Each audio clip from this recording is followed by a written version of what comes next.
Hello, welcome back to day 7 of learning Python. In this video, we are going to learn taking user input in Python. So let's get started. I will create an folder 0h and user input. I will right click and open with code. Yes, it's opened in the folder. I will mention 01 input.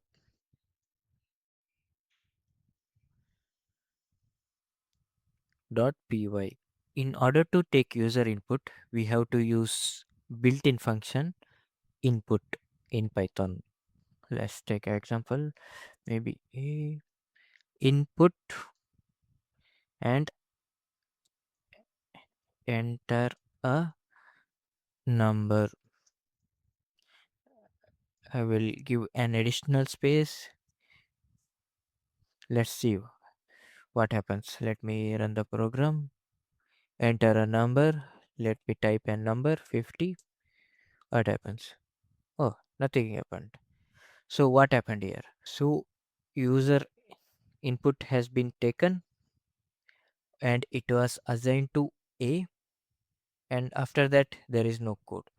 So what we can do is we can try to print A. Let's see, enter a number. I will mention the same number 50. See now 50 is printed. So whatever I type it will be printed. I will mention 89, it's printed. So now we understood how the user input works in Python. Let me take another example. What if we try to print a name? Input, enter your name. Again, I will give a space. Print B. Let's see.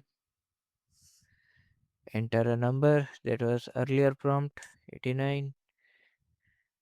Enter a name, maybe Jack. Yeah, the Jack is printed now. So whatever you enter will be printed on the screen. Did you notice the string I have entered the inside the input? This is an this is called as a prompt, and we can call it as an optional string also. What happens if I remove this string? Let me check. I will try to run the program. You can see that nothing is printed here. But if I type any number, it will be taken and it will be assigned to A, but it's not a good practice. So let me show you another interesting example.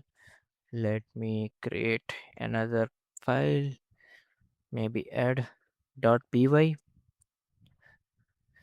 So I will try to add a number, maybe a equal to input and en- enter a number. Okay,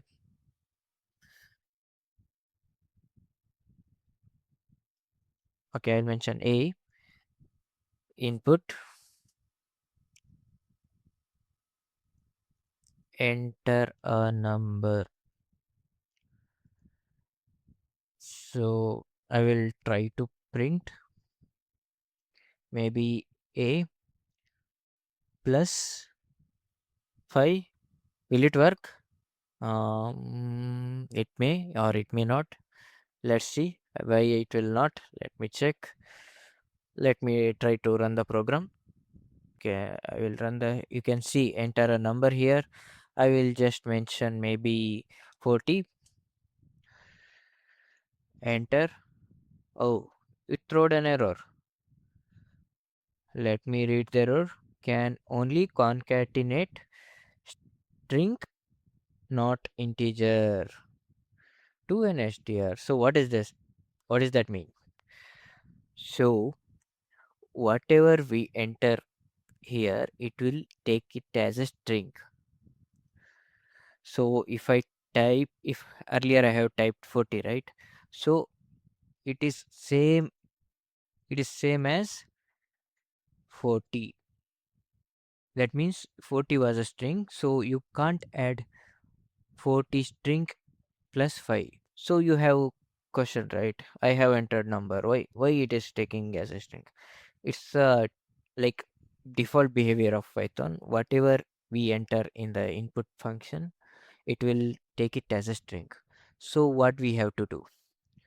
Maybe we can try int of a. So what happens here is it will create int version of a. Maybe I'll just type convert a int version of a. So what happens here is whatever we enter the number, it will be converted into an integer. Let's see it will work or not. Enter a number. I will mention the same number for reference. Okay, now it's printed 45. That means the number is converted to an integer. Then it was added with the 5. That was already an integer, and 45 is there now. So let me give some more example. I will just comment this part, control forward slash, and yeah, let me type input, enter first number. Maybe okay, I will just put it in double quotes. Enter first number. Okay, convert it to an integer, right? Int a, so it will be converted to an integer. B equal to input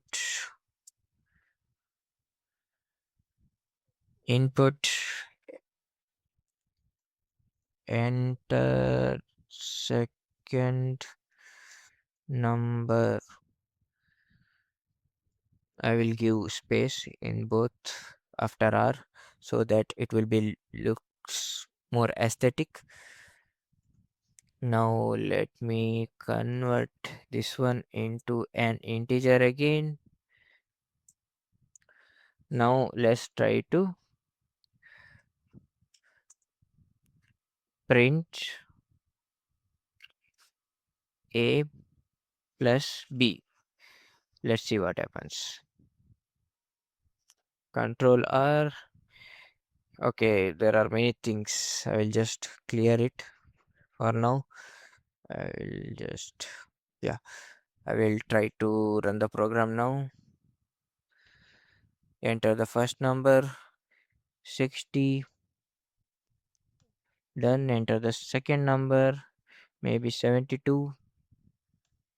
Okay, 132 is printed. That means the both number added successfully and by converting into an integer. So what I will do, maybe can we optimize this prompt? I mean, whatever the code. Let's see. We have another solution, or maybe another way. Let me comment this part. So what I will do is, there is one more thing. If you press Alt in VS Code, you will get multiple cursors. As you can see, I have two cursors now. When I pressed enter, and if I clicked anywhere you want to my like second cursor, I will type int and I will add an bracket. Same goes here as well. So what happened here? So I have typed an int. That means it will be converting to an integer. Before that, I have added the open and closing bracket for the input function. So what happens here is it will take a number from the user, and it will be converted to an integer. Let's see, let's try to run the program. Enter the first number, 30, 35, 65 is printed. See, so it is an better way. Was it wrong? No, it was a correct code actually, but this is a better way to do it. Yeah, this is how that user input works in Python. Thank you for watching. Make sure you hit that like button and subscribe for more videos. See you in next video.